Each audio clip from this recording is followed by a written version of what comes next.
Hi everyone, this is the Heroes Podcast. I'm back again with someone special today. I've got here Anaiis Salles. Welcome on the show. It's a pleasure to see you and speak with you today, Angela. I really appreciate it. Thank you. Well, thanks very much. We had all sorts of issues, and here we are. But before we jump in, I wanted to introduce you so everyone knows who I have today on this call. Well, Anais is a mother, an ordained minister, certified EMT, hypnotherapist, a beekeeper, and an author. Handful, yeah? Co-creative catalyst, the cutting edge of energy medicine since 1991. Energy healing results, her results involve minimal use of hardware and technology because her expertise has biohacked the proven premise that activated DNA and the 15 chakra human energy field can supply 85% of all healing technology healthy humans require. Well, I'm very excited about this. Well, how did this happen? I'm always wondering all these handful things that you have achieved. How did the journey start for you, Anais? Do you want to share some of those difficult times? I will. I'll do it as briefly as I can. When I was in high school, I became aware that I had some unique abilities that other people apparently may or may not have yet awakened. I believe everyone has them. And because of the family that I was born into, I was given a message of disapproval for having those gifts and skills. So rather than shut them down, I just shut my mouth and stopped talking about them, which I think was, a pretty good decision at that time. So in high school, one of the lectures that happened all the time for us, and I went to a very beautiful high school for gifted, and I was a straight A, great student, all that, blah, blah, blah. And the message was, you must be a master of one trade. A jack of all trades will be a failure.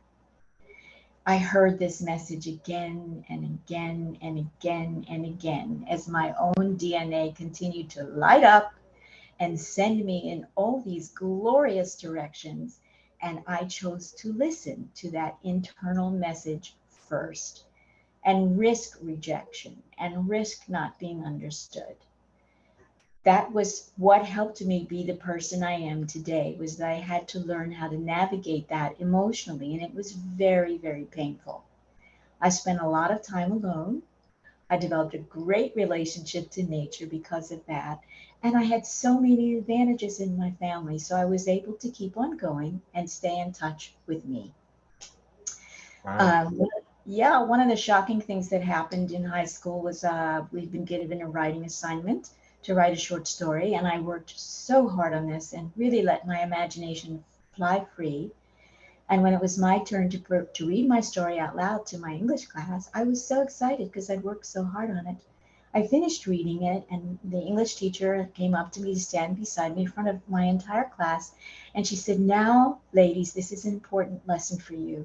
This lesson will be about plagiarism. So, in front of my entire class, she accused me of not having written my story. I was appalled. I had no idea how to respond to that in the moment. I went home and described the incident to my parents. I had annoyed the heck out of them reading my story, so they knew I had written it. I was writing stories and poems all the time. My mother went in, spoke with the English teacher. Then, maybe a week or two later, this woman came in the hallway during break when everybody was in the hallway and there was class commotion, people running back and forth.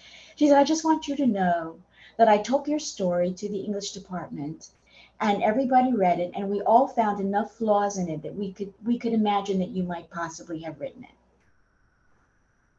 Nice, huh? Nice. Hmm. Um, So,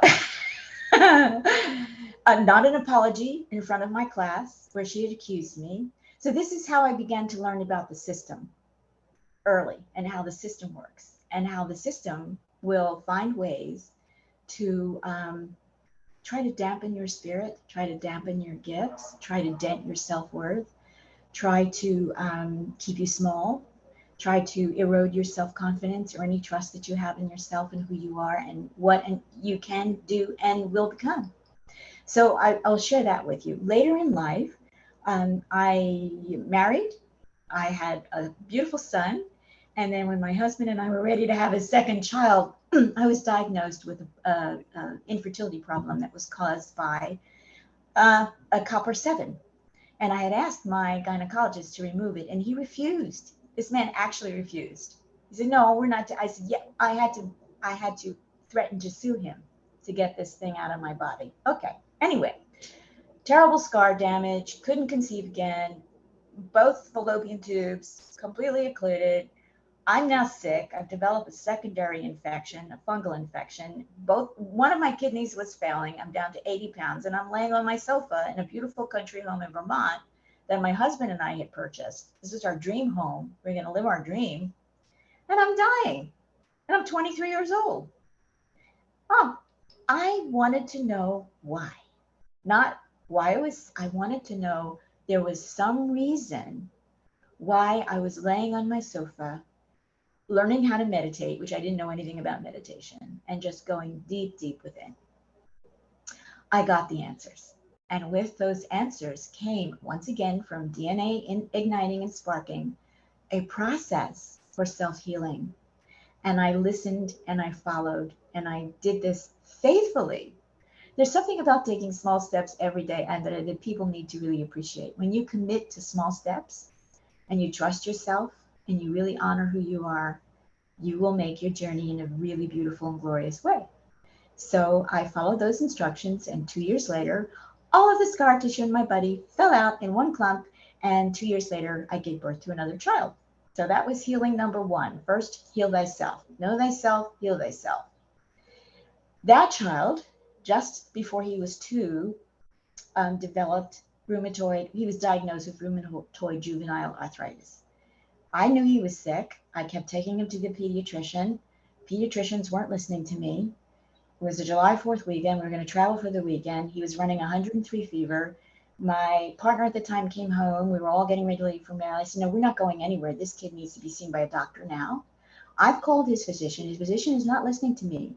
You need to call and tell them that we're going to show up in the emergency room in 20 minutes. And if he is not there, we're going to find a new doctor and a new practice.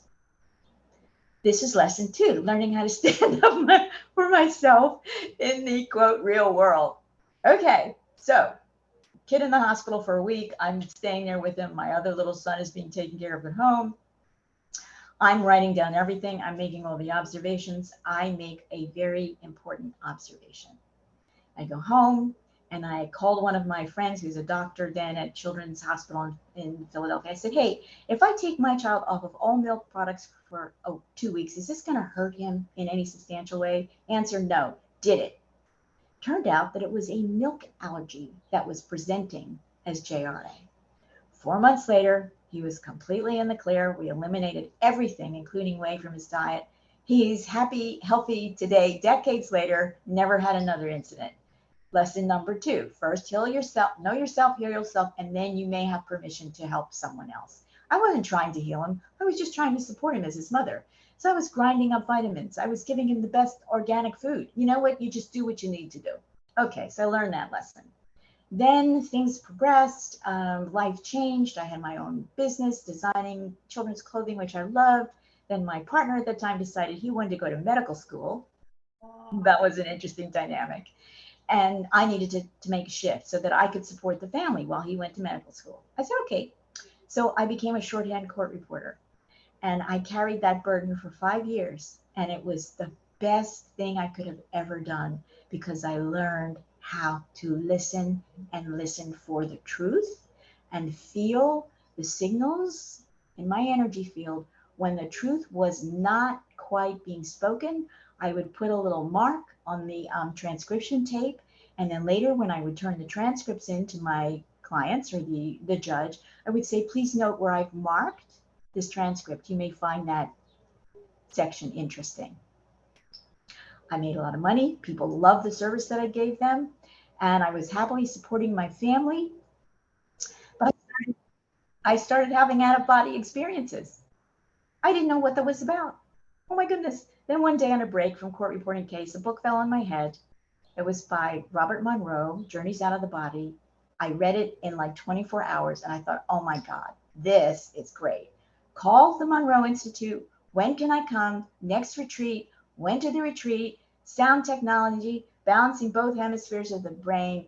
Bam! That is when my awakening happened in like 30 seconds. Straight up the spine, explosion in the pineal, kaboom, I'm connected to everything. And I come out and I've got all this energy running through me. I have no idea what this is. I have no idea. I haven't read anything. I wasn't looking at anything. I wasn't studying any of this. I come back in the room, wonderful group support. They said, oh, I said, what are these pipes? I have pipes. I have these. What are these pipes? What was that? What is this? And someone said, oh, you're fine. Those are your chakras. I said, what the heck is a chakra? I had no idea. Things progressed.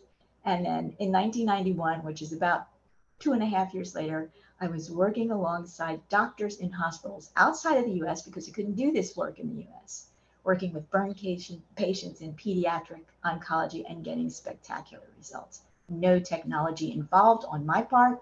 All the technology was on the doctor's part. Extraordinary collaboration with verified results, some of which they called miraculous, never seen before. That is what human beings are capable of. And what I'm living today is doing everything I can for people to just trust that this is in them and how to access it. Took a little longer than I thought, but there you go. Wow, that's a lot happening in a sequence of seemingly accidents, huh? Oh my gosh. I was wondering how you were able to, especially just one, maybe one step back, and then we'll go back in the future. How you were able to stay centered when you got all of these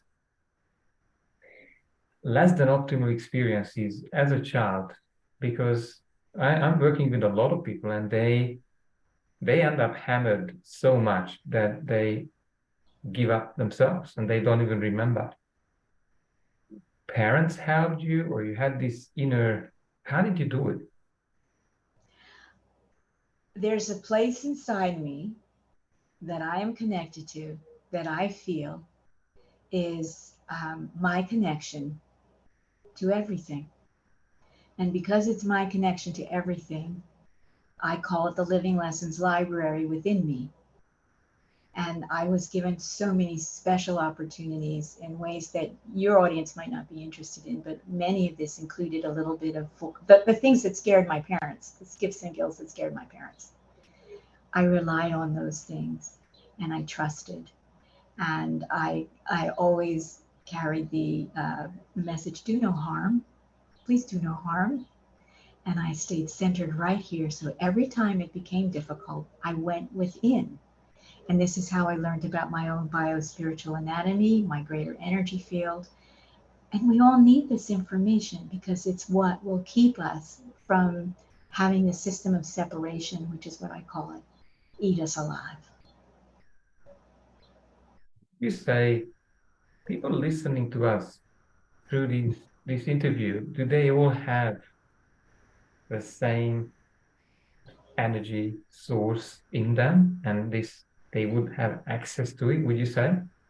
Yes, getting access to it can be hard today because the intent of the existing system that we're in, it is a designed system of separation.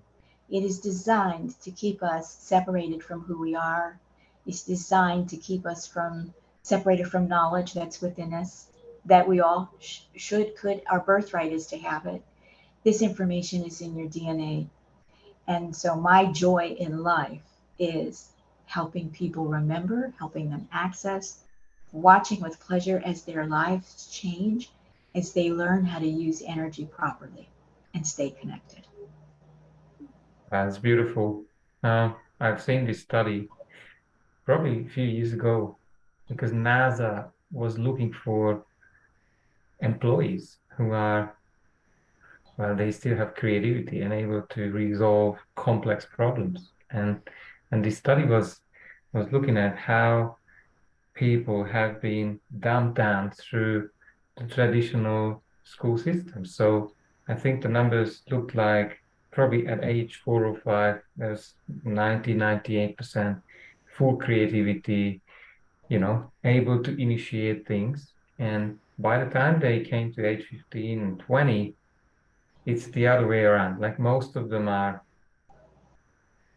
taken into this compartmentalized uniform system where they are probably chasing or trying to find a job and then fit into the society. Do you see this a lot? And you, I do. Now I'm fortunate because one of the things that helped me my whole life and still does is I am incredibly stubborn. I will not give over authority or sovereignty or control of who I am to anyone or anything. I refuse. I'm just a real warrior when it comes to that. And I did this as a child, but I had art. I made art. I made music. I sang, and I continued to be in environments where this was honored. And this is one of the most precious gifts that we can give our children in education: access to art, access to music, access to deep feeling, and developing their abilities to perceive and understand externally and internally. So, yes, this is happening. I became a certified, I didn't put it in my bio, I was also a certified Montessori educator and worked with preschool children, another joy of my life, to ensure that these children would move through with some of themselves really intact. That's what we get to do as adults. We get to support that. And we get to support that in adults too, because that part of them is still inside. It may be damaged, it may be scared, but we can all work together to bring that back out.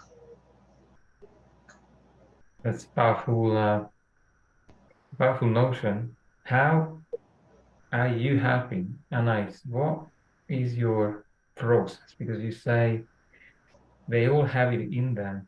Uh, what's the method or what's your way of? I sometimes call myself a slave liberator, but how are you doing it your way? What's unique about you? I think what's unique about me is that I actually, because of this connection that I have never allowed anyone to touch or damage, I get tremendous information and about the energy field, all of it. A lot of people these days may have some, they may be very interested in mindset, but that's just one energy field in your body. That's your mental body. They may be interested in emotional healing, but that's just one energy field. That's your emotional body. There's your atomic body. There's your physiological body. And then some people say, oh, yeah, I know about my 7 chakras. Well, those are just minor embedded embodied chakras. There are 8 other chakras that function all around you. Most people don't have a clue. My task is to show them, is to open the door, stand by them and say, I will be right here when you walk through. I will be right here when you walk back out. And you will go walk through, come back, walk through, come back, walk through, come back. Expand, integrate, implement, expand, integrate, implement, always touching back within. I think this is what I do very well. And I have a pretty good command of language, so I can usually find a way to talk to people. So tell us, what is the eight, the missing eight that probably 99% of the people wouldn't know about? What, tell us the secret. It's not a secret. You're living inside of your own massive, gorgeous, complex energy field, and you have no idea. So let me put it this way. We all know that we have to breathe oxygen to live. Yes? We can't see this oxygen, but if we lose access to it, we're dead. We all know that our heart is beating inside of us and sending vital information and blood all around to our bodies. Without that heart beating, we cannot live. Can you see your own heart? No, no, you can't see it, but it's there. The simple step is to just make the teeny quantum leap that there are other things like oxygen, like your beating heart, like your functioning brain, like your vagus nerve system. You cannot see that, but you take it for granted. My job is to help you see your energy field, all of it, just like your lungs that breathe oxygen, just like your heart, all of your systems that then you can take for granted, but live a healthier, better, more connected life, fully empowered, not missing, not going to look for your better half because you're missing half of yourself because you don't know anything about the rest of you that you can't see. So you're teaching groups and individuals to be able to see the whole energy field that the human body is emanating or that's around the body. Yes, it's just like teaching anatomy to medical school students. It's no different. And tell us about deja vu, because I understand that you're healing, but then when I seen your, I think it was an email, then I've seen deja vu, which what is that? How does that fit into these type of teachings? I'm so glad you asked this question because right now, after the pandemic, people are feeling very anxious. A lot of social connections are broken.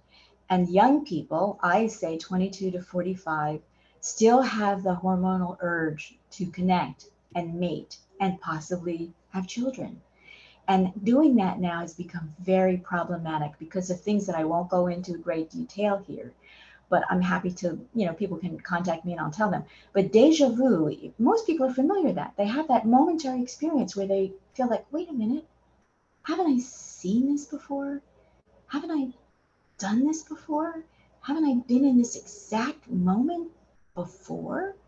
Very interesting experience. So, from my perspective, that is your energy field glitching to show you, wait a minute, what was that? Let's explore that because the system of separation keeps us repeating patterns, informational chips. You can think of them as little programs. And occasionally those programs will glitch, and the greater part of your entire energy field would go, clue phone. Let's take a look at that. That's a small key for you. Let's take that key, open that door, and experience why you're having this videotape. It's like looking at videotape. So it's about presence and time. And deja vu dating, which is what I'm dealing with now, is helping people recognize when they're in relationships that are not in the present moment, where they're repeating patterns that they didn't even initiate in themselves. And they keep meeting and attracting the same matching pattern that's going to make them small, make them limited, bring them heartbreak, create pain and suffering. There is a way out. And so deja vu dating, starting with that group, 22 to 45, is my gift to the future. Let's get you out of the jungle and stop hacking your everyday reality with a butter knife. That's not going to work for you. Let's get you out. And I can do that. And people can then do that for themselves. And this is wonderful because I did come across a few people and I did find ways to help them to who've been stuck in their old identity and wondering how come these these people have different bodies and names, but the experience stays the same, and they end up in a loop of infinite pain. That's it. That's it. You got it. And so I love it that we're having this conversation. And I love the work that you do because from your own way, your own path, your own what I call genius, you are helping people to discover the, and it's all part of a gorgeous complex whole. And you're helping them, you're shining a light for them on the part that you really know very well because this is your area of genius. Well, thanks you very much. I believe there is some kind of darkness or unawareness, and the reason why I love your example is shining a light, you know, the darkness disappears and awareness comes in and consciousness takes over. And it's not a work that has to be done ever again. This is true.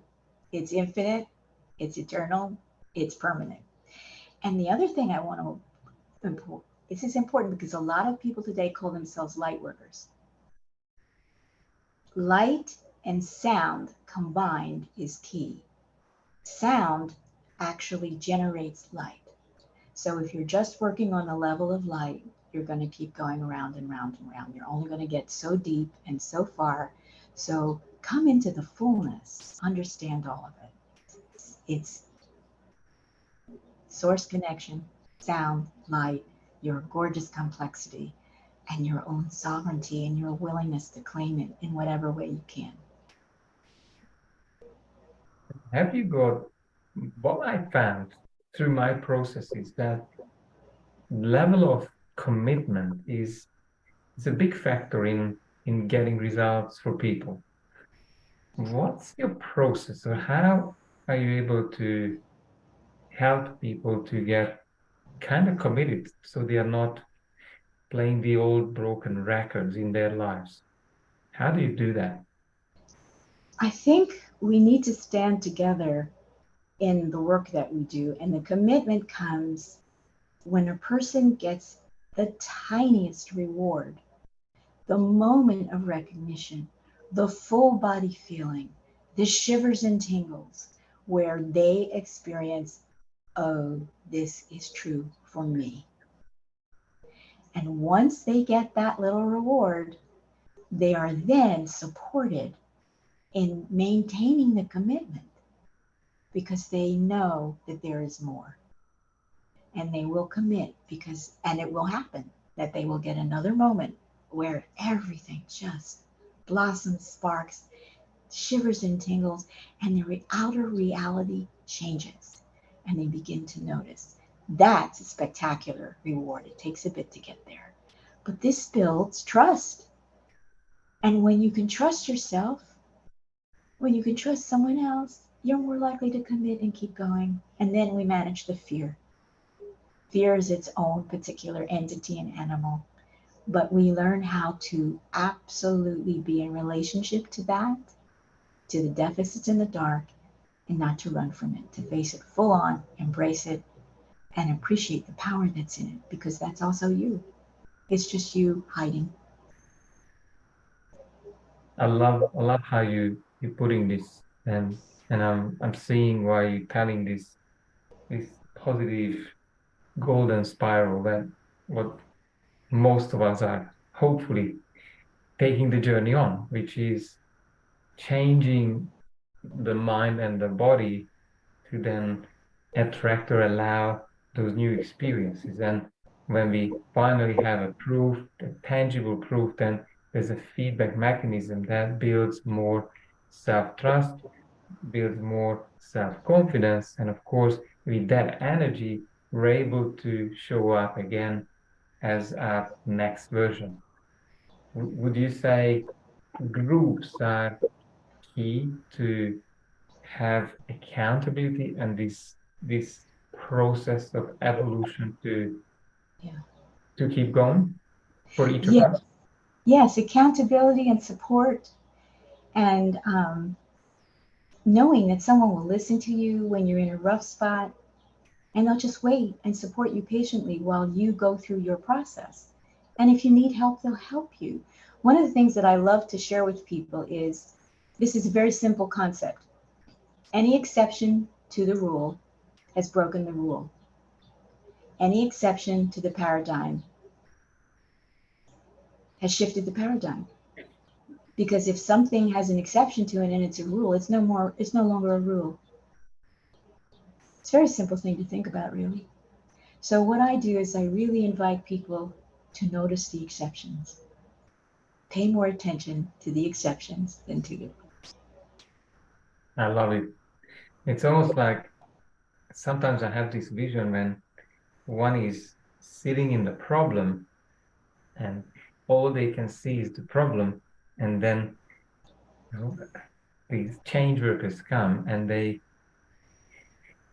clear the doors out of that fog where we have to show the silhouettes of the handle and the door frame. So they're Yeah. able to take a step and have a new reality or a new life. Because my mentor says, and I want to really have your take on this. He says, what if life is this beautiful castle with 1800 rooms, just for this example? And lots of people coming to Earth and they get stuck in the first few rooms, never opening the other doors and allowing the other experiences to come.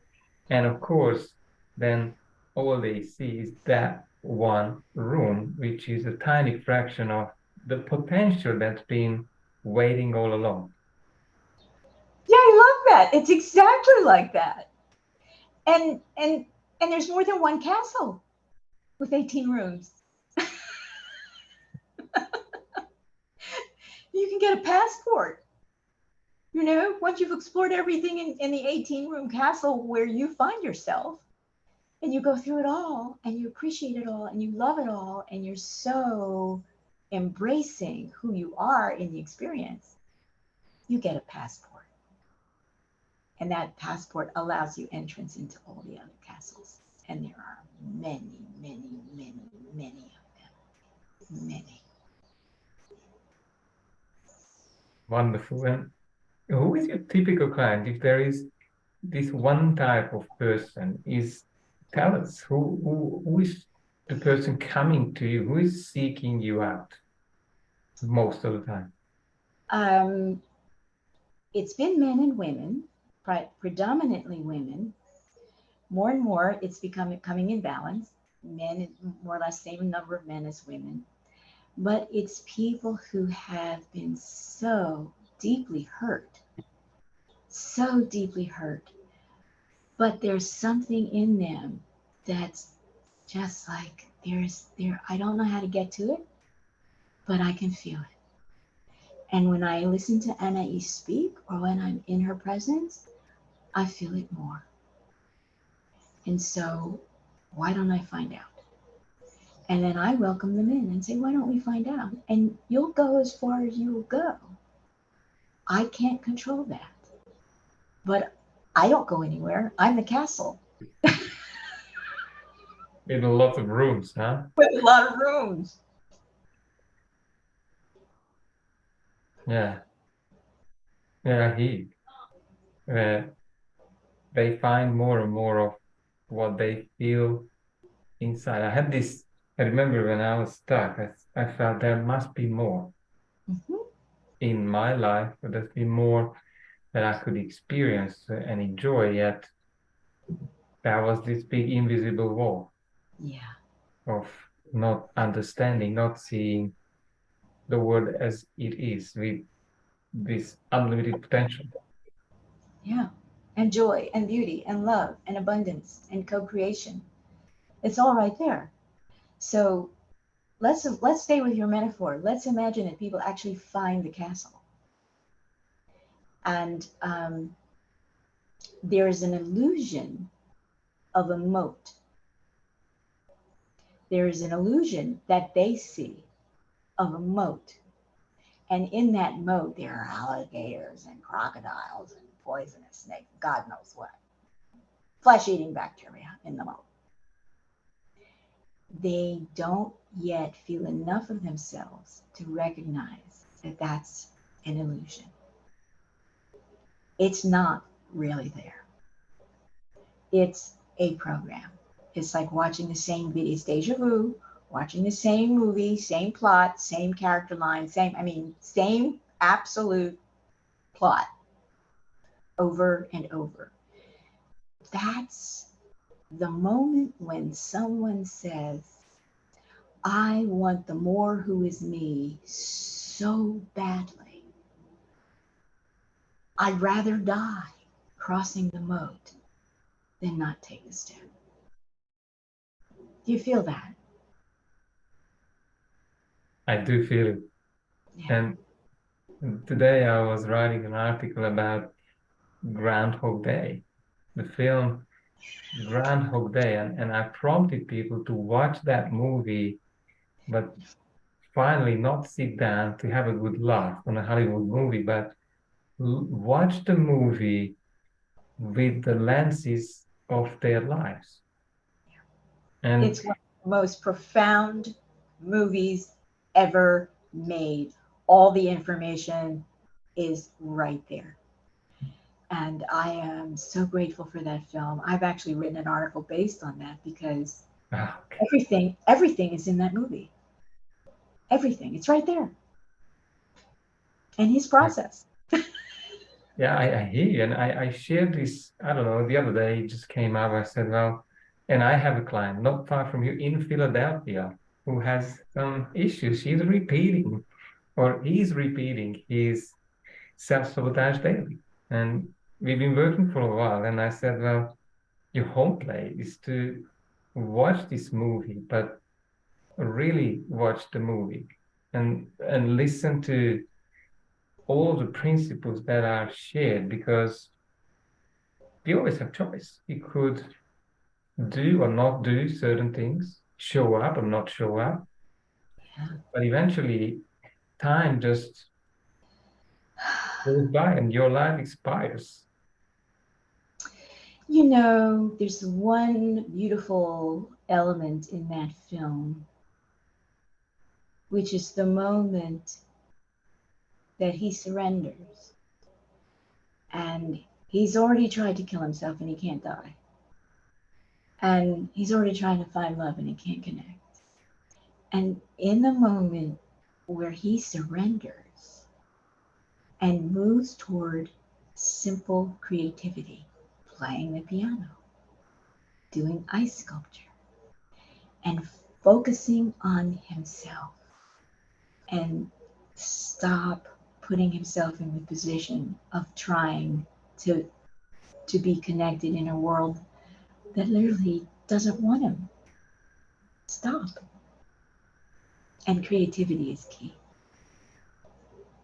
Would you say, and not just that movie, but the bottom line is is getting to the point when one decides to live from the heart or Mm. live from fear. Is that, do you think, the essence? Yes, the essence can emerge through the connection to the heart, or another very important point right here in the thymus gland, which is what I teach. It's called the azure. And this resonance, because it carries a resonance, it has a sound. Your heartbeat produces a sound. Your lungs expanding and contracting produces a sound. And connecting and just falling deeply into just listening inside your own body, even if you just listen to the rhythm of your own heartbeat. This can, that's what I was doing on my sofa when I was dying. This is is a path. It's a doorway. It's an opening. Just breathing and listening, just feeling your heartbeat and feeling it and listening. It's beautiful. There's your more. So that comes from inside the sound, as you said, Hmm. It's from the inside. breathing. It's inside. Hmm. And so just listening, and so many traditions, Buddhism and other practices, will take you into meditation so you can clear the fog off the window, you can see yourself in the mirror, then you can see that that's just a reflection. That's not you, it's a reflection. And then you can turn from the reflection and walk toward what's inside of you and what's sacred and eternal and beautiful and cannot ever be destroyed. Doesn't matter what happens to your body. I mean, that seed core can't be destroyed. That's the fear part. And so that's why Groundhog Day is such a powerful movie, because how many times does he try to kill himself? It just doesn't work. And then that was the moment when he had to peel through his own discomfort with himself. and with his reflection and how other people were seeing him and feel actually, who his more was. And then he let his more show and shine and connect and everything about it. His whole life changed all in the same place, all the same day, all with the same cast of characters. It's a stunning film. Yes. Thanks for really giving us more depth to how it happens and how to go inside. What would you be celebrating in 5 years' time if things went well for you? I celebrate every day because I'm always looking at the exceptions to the rule. So I'm in celebration, like 90% of my time, and the other time I'm whining and being grumpy and cranky, no doubt. And drinking coffee and just like being a splattered mess because that's who we are. That's also who we are because if we weren't being that, where would we have the pleasure of discovery of our more? I love discovering the pleasure of my more when I'm just a mess. It's so great. It's such a wonderful experience. So just know that every one of you is unique. And for every one of you, there is a sound and light resonant that is meant for you to be the key to all your doors, to be what you discover after you take the step of walking across that moat. Unique to every one. There is no one teacher. There is not. There are as many teachers as there are people in bodies. You just have to recognize the one that is the exact light sound resonance for your heart, for your more. So I would say, I welcome you. I welcome people all the time. But you have Andre. He's a teacher. He has a way, he has a process. I'm so excited to meet you and have this conversation with you because we have to stop being in competition or comparing ourselves. This is not the game. That's the old system of separation game. The game is, who are you? Who is your more? What is your pathway? How do you find it? And you know what? The person who's not your teacher won't let you in.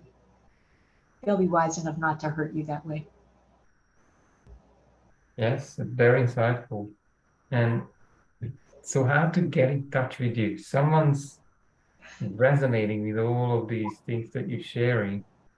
We have a website. Of course, we will put everything under the video, but if you if you're gonna share uh, what's the easiest way to get in touch, please. Seriously, right now, the easiest way for me that I respond to every day, I check my email.